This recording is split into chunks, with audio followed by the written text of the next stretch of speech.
pages long, so I hope you enjoy. Thank you, thank you. This is a roast. I'm going to just read it because that's the best way to go.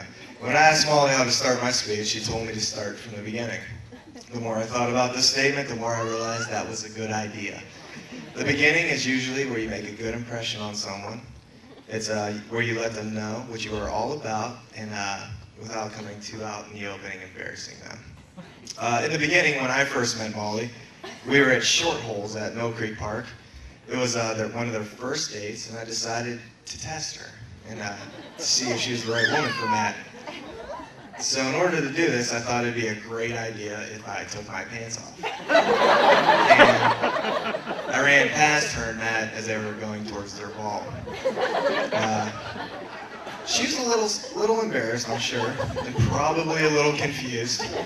But she stuck around for another date, so she passed my first test. All right, without getting too carried away and talking about how many more times I took my pants off, trust me, it's been a lot. I thought I'd give a little background history of me and my brother, Matt, here.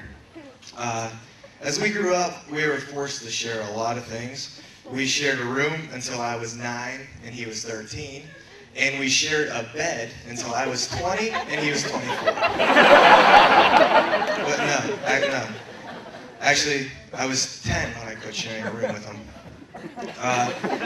Sharing things such as this, Matt became one of my best friends. He was the one I could talk to when I needed to talk about anything. And he was a very good target to blame when I accidentally wet the bed at Grandma Maroon's house. And I'm absolutely sure that if anyone wants to see that, Grandma Maroon will be demonstrating how I map that out on the tiles. But Matt's definitely not perfect, despite what my mother keeps telling me. When we were younger, he had a blanket named Aunt, okay? And it got a little weird past the age of 15. And it got even weirder last week when I walked past his room and he was still cuddled up next to it. Yeah. Weird or not, though, I know that Molly loves him. And I know that Matt loves her, but look at her. What isn't there to love about Molly? She's beautiful, she's funny, she's smart, and she does this thing with her nose when she gets mad at him. And I'm not sure if that's why Matt does stupid stuff around her, but it's very cute when she does it. But these two, they're a very perfect symbol of love. Love isn't always about being happy all the time because both of them get upset. It's not... Oh, Jesus. Anybody wants to hear the story about my bed?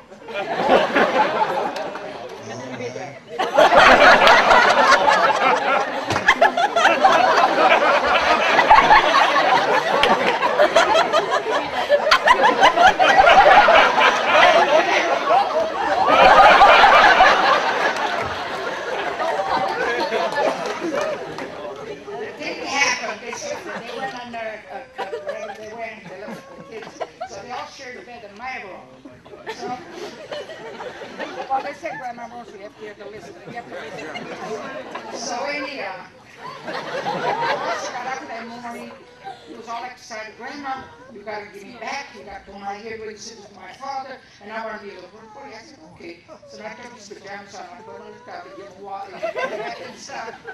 So poor Max came down, Grandma, I'm soaking wet.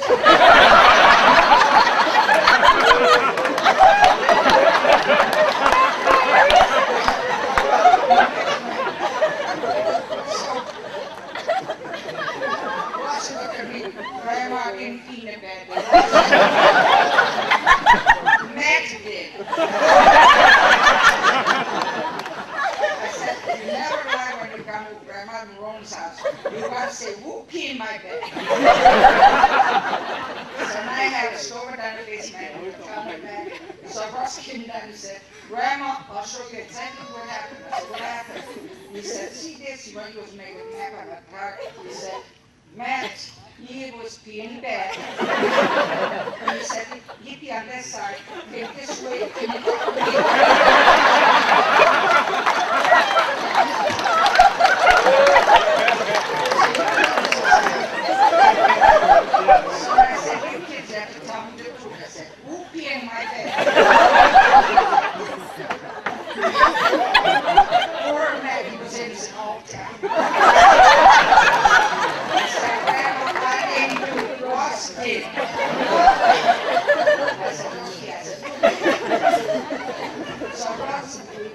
you brought up nap and the people and that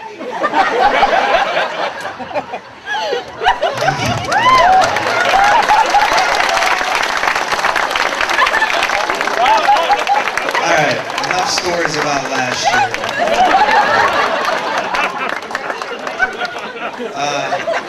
Love isn't always about Grandma. Thank you.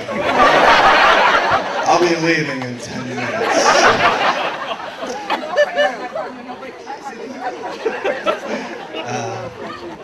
Wow. That wasn't in the speech. So, all right. Let's get back on.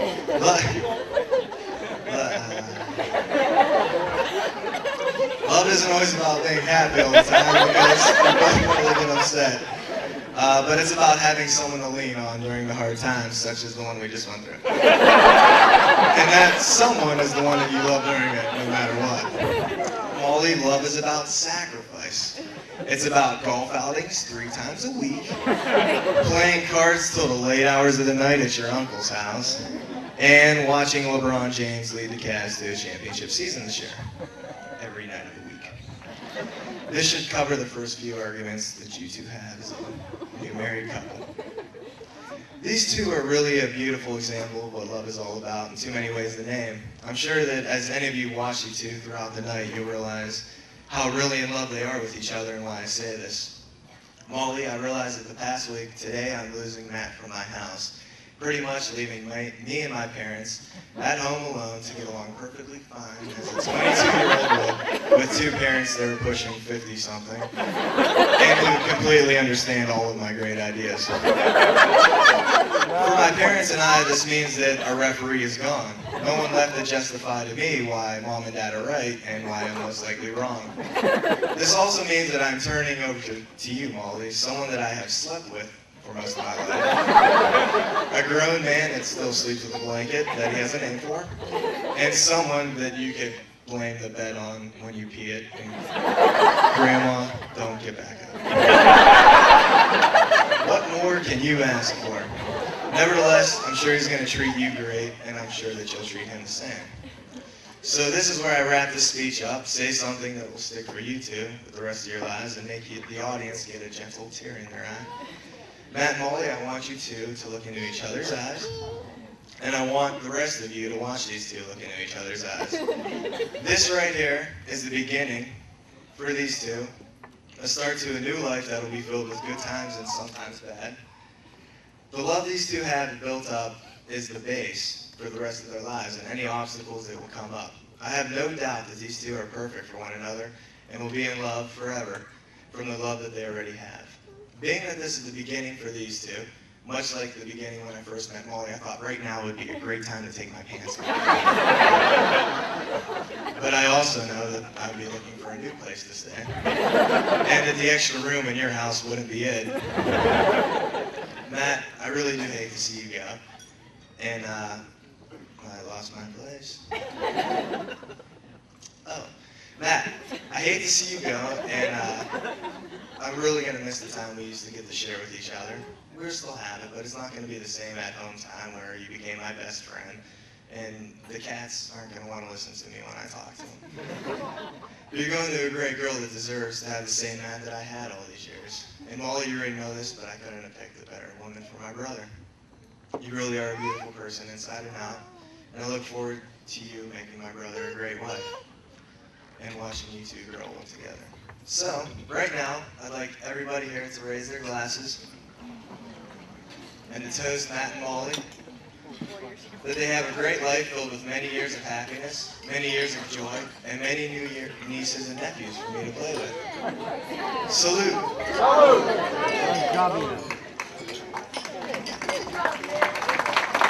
Give Ross a hand over here. Also, Grandma Rowan.